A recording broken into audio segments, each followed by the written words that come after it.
Labas. Buvo šiandien Žilvinas. Ir Žilvinas yra statybininkas. Ir jis mums pakonsultavo, kaip daryti tą pagrindą.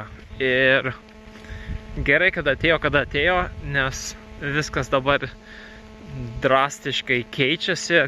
Nebedarysim platformų iš po kitkom.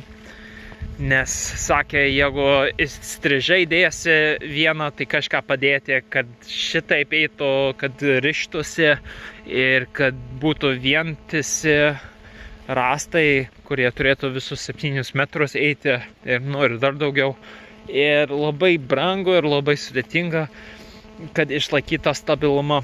Ir paprasčiausia, grįžtam prie ankstesniųjų minčių, kaip statyti tiesiai ant šiaudų kitkų. Tai šitos medienos, kurią sukraustėm čia, dabar šone, jos nereikės čia rišimui.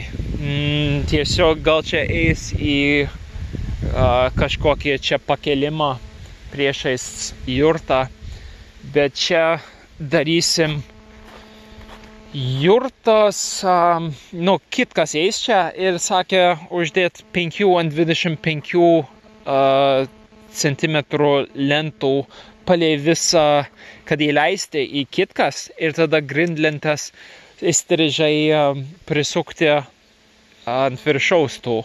Ir tai pats paprasčiausias ir mažiausia galvos skausmo ir taip toliau. Ir tik čia būtina gerai sutrombuoti. Ką tik smarkiai palijo trumpam, tai kol dar šlapia, čia patrombuosiu.